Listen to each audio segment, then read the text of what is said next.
My dear students, welcome to another lecture of Prime Education. और आज हम लोग इलेक्ट्रिक फील्ड लाइंस पढ़ रहे हैं। ठीक है बच्चों, देखिए बच्चों, अभी तक हम लोगों ने इलेक्ट्रिक फील्ड के बारे में पढ़ाई कर ली। इलेक्ट्रिक फील्ड को हम लोगों ने न्यूमेरिकली समझा या फिर बोला जाए तो क्वांटिटेटिवली समझा इसको। ठीक है ना, मतलब उसके न्यूमेरिकल्स फॉर्मूला ये सबसे हम लोगों ने समझा। अब इलेक्ट्रिक फील्ड को आप विजुअलाइज कैसे करोगे, इलेक्ट्रिक फील्ड को आप पिक्चर के रूप में कैसे देखोगे। अगर आपको इलेक्ट्रिक फील्ड को पिक्टोरियली आपको विजुअलाइज करना है, अगर आपको इलेक्ट्रिक फील्ड को वास्तव में पिक्चर की तरह आपको सोचना है कि वो कैसा है, वो कैसी दिखती है, तो आपको इसके लिए इलेक्ट्रिक फील्ड लाइंस की मदद लेनी पड़ेगी। तो आइए इलेक्ट्रिक फील्ड लाइंस पढ़ते हैं बच्चों।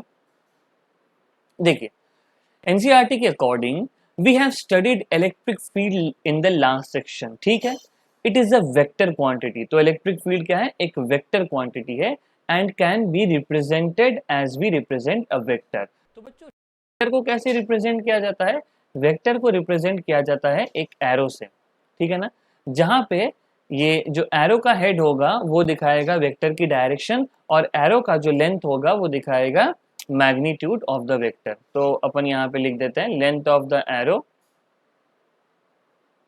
Length of arrow gives magnitude of vector.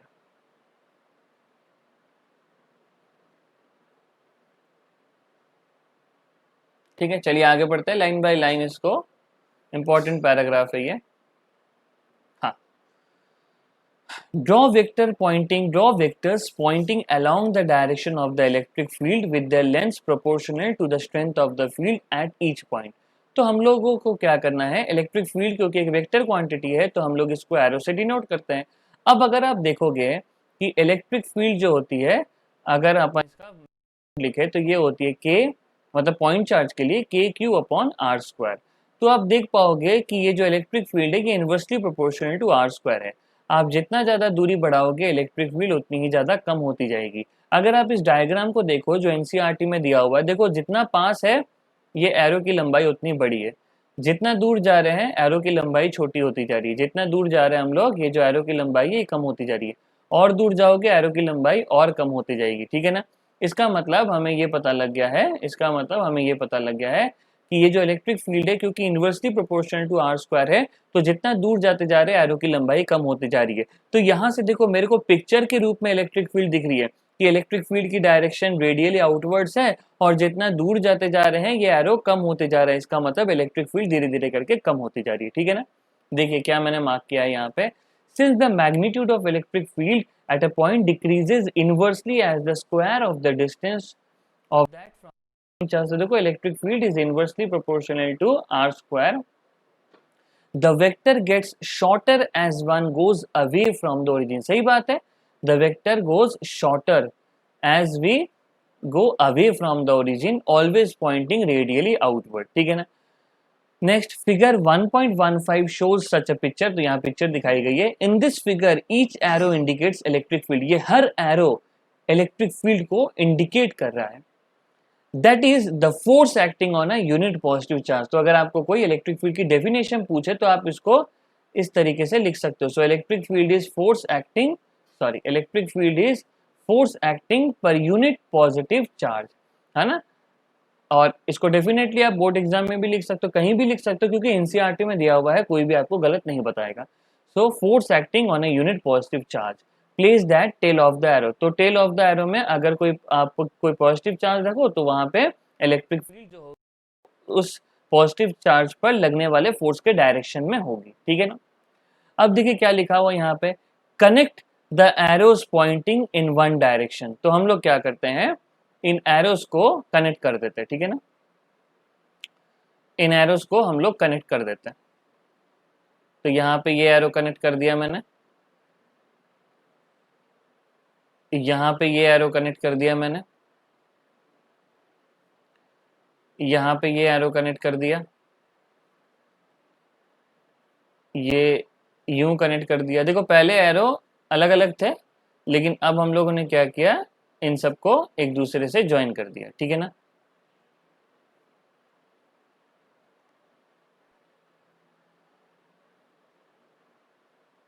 ये अपन ने इन सबको ज्वाइन कर दिया। फिर आगे पढ़ते हैं, देखो क्या लिखा हुआ है। चलिए, सबको कनेक्ट कर दिया। Connect the arrows pointing in one direction, the resulting figure represent the field line. अगर आप इन सब एरो को एक दूसरे से कनेक्ट कर देते हो तो ये जो रिजल्टिंग फिगर होगा यही होगा फील्ड लाइंस। तो किसी पॉजिटिव चार्ज के लिए अगर आप फील्ड लाइंस बनाओगे तो ये जो मैंने डायग्राम बनाया है इसके बगल में यही है फील्ड लाइंस का डायग्राम। तो field lines are always radially away from the positive charge.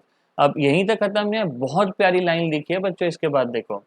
We thus get many field lines all pointing away from the point charge। सही बात है, आप कितनी भी बना सकते हो। फिर देखो क्या है, Have we lost the information about the strength of the magnitude of field lines? क्या हम अब मैग्नीट्यूड के बारे में जो इंफॉर्मेशन हमें मिल रही थी वो क्या हम खो चुके हैं? पहले कैसे मिल रही थी मैग्नीट्यूड के बारे में इंफॉर्मेशन? आप देखिए वेक्टर्स के लेंथ देखिए, जितना दूर जाते जा रहे थे ये लेंथ छोटी होती जा रही थी, तो हमें दिख रहा था, हाँ इंफॉर्मेशन मिल रहा था। अच्छा, इस एरो की लेंथ छोटी होती है, यहाँ पे देखो ये एरो की जो लेंथ है ये धीरे धीरे करके छोटी होती जा रही है। इसका मतलब मेरे को अंदाजा हो जा रहा था कि दूर जा रहे हैं तो इलेक्ट्रिक फील्ड कम हो रही है। लेकिन मेरे इस वाले डायग्राम में, ये जो राइट वाले डायग्राम में, यहाँ पे तो एरो की लेंथ छोटी नहीं हो रही। हमने तो सारे एरोस को ड्रॉ कर दिया है। अब हम इसकी जो इलेक्ट्रिक फील्ड स्ट्रेंथ है अब कैसे सोच सकते हैं? तो देखो यहाँ पे क्या लिखा हुआ है।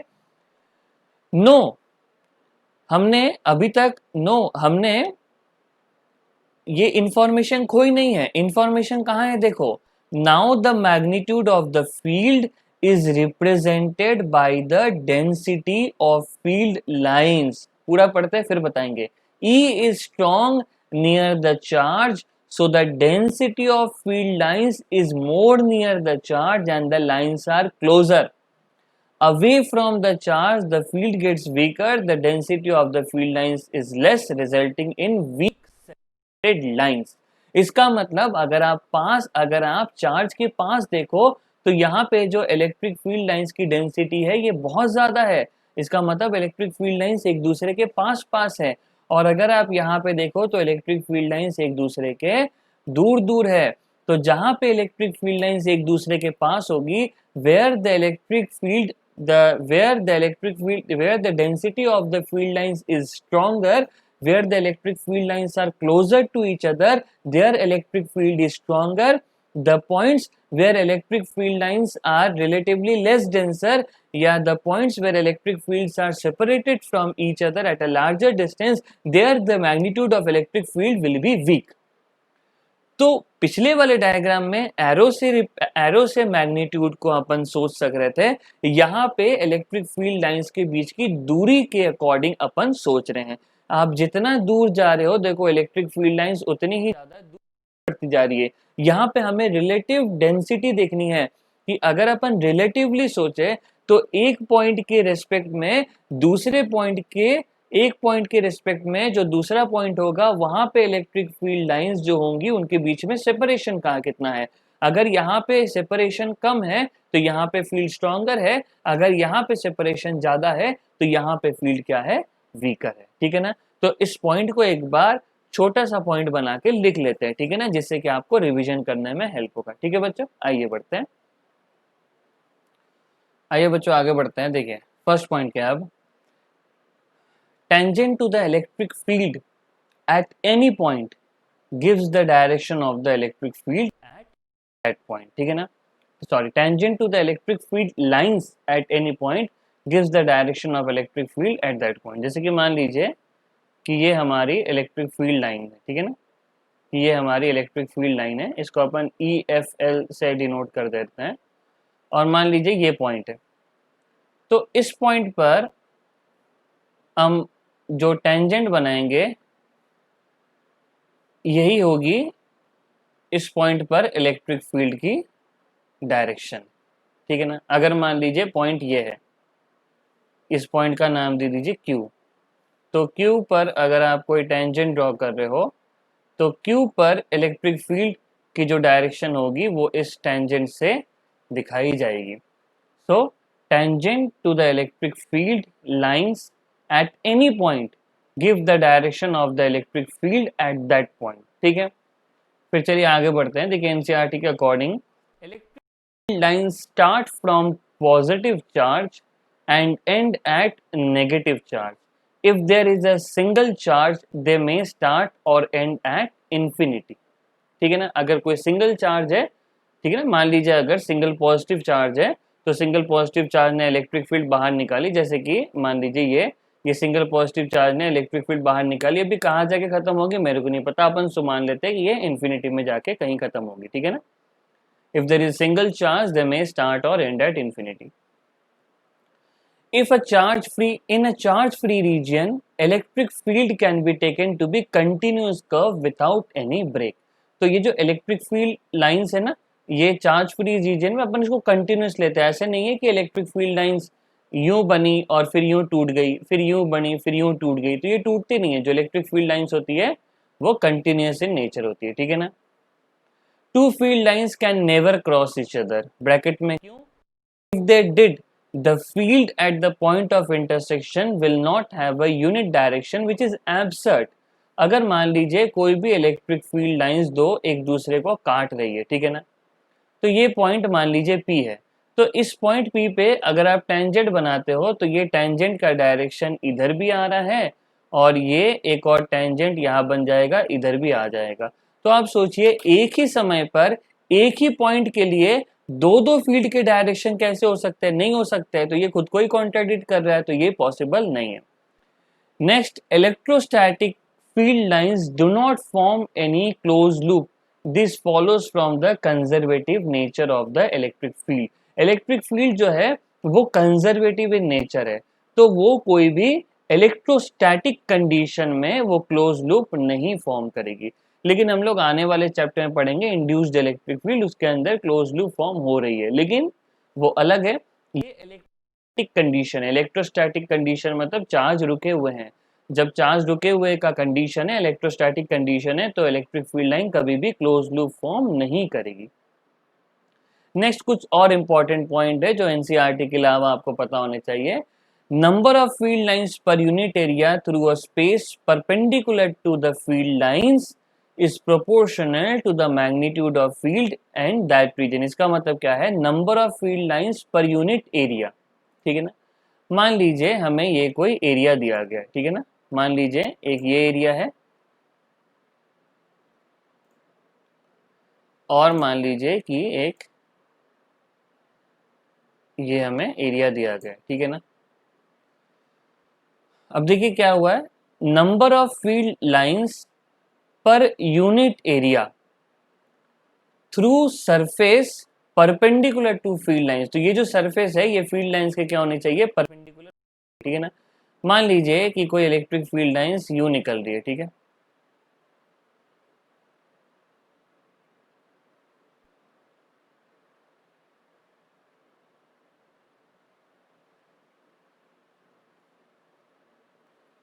मान लीजिए बच्चों कि कोई फील्ड लाइंस यू निकल रही है, ठीक है ना।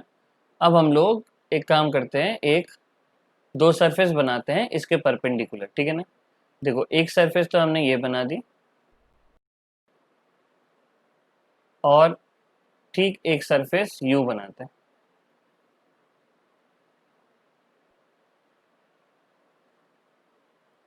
ठीक है। तो आप यहाँ पे देखो कि इसको हम लोग ए नाम देते हैं और इसको हम लोग बी नाम देते हैं, ठीक है ना। तो देखो दोनों सरफेस में से, सरफेस ए और सरफेस बी में से ज्यादा इलेक्ट्रिक फील्ड लाइंस किससे पार हो रही है? ए से पार हो रही है। तो जिस सरफेस से ज्यादा इलेक्ट्रिक फील्ड लाइंस पास होगी वहां पे इलेक्ट्रिक, उस रीजन में इलेक्ट्रिक फील्ड क्या होगा? ज्यादा स्ट्रॉन्ग रहेगा, ठीक है ना। यहाँ पे भी बिल्कुल यही लिखा है, number of field lines per unit area through the surface, number of field lines is proportional to the magnitude of field in that region. और वो सरफेस को कैसा होना पड़ेगा? Perpendicular to the field lines होना चाहिए। तो it is proportional to the magnitude of field in that region. भी पता लगता है, देखो यहाँ पे फील्ड लाइंस पास पास है, यहाँ पे फील्ड लाइंस दूर दूर है। तो field lines are closer together where electric field is stronger, field lines are far apart where electric field are is weaker. Next कुछ और इंपॉर्टेंट पॉइंट है, electric field within a conductor is 0। अभी आप इसको याद करके रखिए, next जब हम लोग गॉस लॉ पढ़ेंगे उसके अंदर दोबारा ये पार्ट आएगा तो हम उसके अंदर दोबारा एक्सप्लेन करेंगे। Next important point, electric field just outside the surface of conductor is perpendicular to the surface। अगर मान लीजिए कि ये कंडक्टर है तो जस्ट आउटसाइड, अगर हम लोग जस्ट आउटसाइड बात करें तो यहाँ पे इलेक्ट्रिक फील्ड हमेशा परपेंडिकुलर होगी, ठीक है ना। यहाँ पे इलेक्ट्रिक फील्ड हमेशा कैसी होगी, परपेंडिकुलर टू द सरफेस होगी, ठीक है ना। इन सारे पॉइंट्स में, ये जो कंडक्टर वाले पॉइंट्स में, इसमें अपन दोबारा वापस आएंगे, बस अभी आप जान के रखिए तो मिलेगी। Next, number of electric field lines originating or terminating in a charge is proportional to magnitude of charge। अगर ज़्यादा बड़ा चार्ज है तो रिलेटिवली उससे निकलने वाली जो इलेक्ट्रिक लाइंस होगी, जो इलेक्ट्रिक फील्ड लाइंस होंगी, उसकी जो वैल्यू या उसकी जो संख्या होगी वो स्मॉलर चार्ज से ज़्यादा होगी। फॉर एग्जाम्पल मान लीजिए अगर हम यहाँ पे ड्रॉ भी करते हैं, इसको नोट्स में नहीं रखेंगे, ठीक है ना। मान लीजिए ये Q1 है, ये Q2 है, ठीक है ना। अगर इससे मान लीजिए ऐसी नॉर्मल डायग्राम बना रहे हैं, मान लीजिए इससे अपन ने दिखाया 1 2 5 इलेक्ट्रिक फील्ड लाइंस निकली, और इससे मैंने दिखा दिया है कि 5 से ज़्यादा इलेक्ट्रिक फील्ड लाइंस निकली, तो हम यहाँ पे ये बताएंगे कि Q2 is greater than Q1। कैसे पता लग गया? क्यों? क्योंकि जिस चार्ज से ज़्यादा इलेक्ट्रिक फील्ड लाइंस रिलेटिवली निकलेगी उस चार्ज का मैग्नीट्यूड हम लोग ज़्यादा मानेंगे, ठीक है ना। Number of field lines originating, negative होगा तो टर्मिनेट होगा। Number of field electric field lines originating और terminating in a charge is proportional to magnitude of the charge, ठीक है। आइए कुछ डायग्राम्स देख लेते हैं।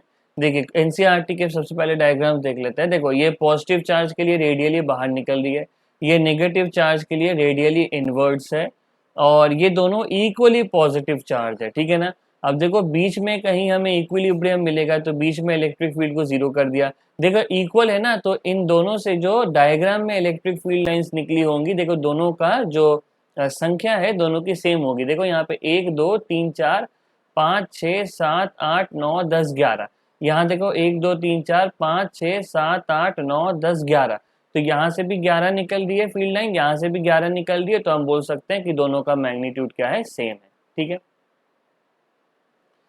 नेक्स्ट देखिए, ये भी कुछ इंपॉर्टेंट डायग्राम है लेफ्ट में जो आपको देखने चाहिए।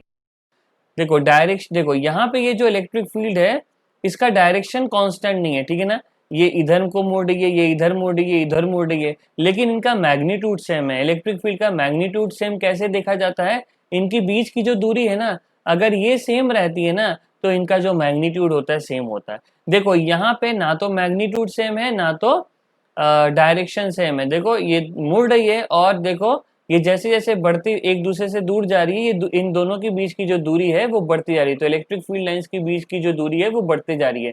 यहाँ इलेक्ट्रिक फील्ड लाइंस के बीच की दूरी सेम रह रही है। अगर आप यहाँ देखो तो मुड़ा भी नहीं है, बिल्कुल स्ट्रेट है, हर एरो का डायरेक्शन सेम है और हर एरो के बीच में दूरी भी सेम है। तो ऐसे तो इस डायग्राम के अनुसार यहाँ पे बोथ मैग्नीट्यूड एंड डायरेक्शन दोनों सेम है, ठीक है ना। नेक्स्ट देखिए कुछ और है, इंपॉर्टेंट है। देखो इसको कहते हैं डाइपोल। डाइपोल मतलब अब हम पढ़ेंगे बस 1 2 क्लासेस में ही। एक पॉजिटिव चार्ज और नेगेटिव चार्ज को हम लोग कहते हैं डाइपोल, ठीक है ना। देखो ये जो है ये नेगेटिव चार्ज है, कैसे पता लगा? क्योंकि यहाँ पे इलेक्ट्रिक फील्ड आके टर्मिनेट हो रही है। ये पॉजिटिव चार्ज है क्योंकि यहाँ से इलेक्ट्रिक फील्ड निकल रही है। डाइपोल में होता है इक्वल एंड अपोजिट चार्जेस। कैसे पता लगा डायग्राम से इक्वल है? देखो इससे जो इलेक्ट्रिक फील्ड लाइंस निकल रही होंगी उतनी ही इसमें जाके टर्मिनेट हो रही है। आप चाहे तो गिन लीजिए, है ना। आप इन अगर दोनों में गिरोगे तो दोनों में क्या होगा, सेम होगा, ठीक है ना। नेक्स्ट देखिए ये डायग्राम देखिए, two positive charges of different magnitude. कैसे डिफरेंट मैग्नीट्यूड पता लगा? देखो मैंने आपको बताया था ना कि जो न्यूट्रल पॉइंट होगा वो छोटे वाले के पास होगा और बीच में होगा। अगर दोनों लाइक चार्जेस है तो देखो दोनों लाइक चार्ज है और देखो न्यूट्रल पॉइंट छोटे वाले के पास है। देखो Q1 जो Q2 है ये Q1 से ग्रेटर है। कैसे पता लगा? एक तो डायग्राम से पता लग गया। और नंबर ऑफ फील्ड लाइंस गिन लीजिए। देखो यहाँ पे कितनी है, 1 2 3 4 5 6 7 8 9 10 11 12 13 14 15 16 18 है। और यहाँ पे 1 2 3 4 5 6 7 8 9 10 11 12। तो अगर आप Q2 अपॉन Q1 का मैग्नीट्यूड भी निकालोगे ना तो वो 18 अपॉन 12 आएगा, ठीक है ना। तो प्रोपोर्शनल है, ठीक है बच्चों, तो ये हमने बात कर ली इलेक्ट्रिक फील्ड के बारे में, सॉरी इलेक्ट्रिक फील्ड लाइंस के बारे में कि पिक्टोरियली इसको कैसे एक्सप्लेन करते हैं। नेक्स्ट क्लास में हम लोग एनसीईआरटी के क्वेश्चंस करेंगे, इस इलेक्ट्रिक फील्ड से ही रिलेटेड सॉल्व एग्जांपल देखेंगे। ये जो सॉल्व एग्जांपल है ये हम लोग नेक्स्ट क्लास में देखने वाले हैं, ठीक है ना, जिससे कि क्लास मतलब बड़ी भी ना हो और क्योंकि इन क्वेश्चंस को करने में भी काफ़ी टाइम लगेगा, जिससे कि क्लास जो टाइम है, जो आपका एंगेजमेंट है वो अच्छे से बना रहे, ठीक है ना। तो thank you so much my dear students, and next class में क्या करते हैं, एनसीईआरटी के सारे प्रॉब्लम्स को, दो ये जो एग्जांपल्स हैं इनको सॉल्व कर लेते हैं। तो चलिए, let's meet in the next class and God bless you all.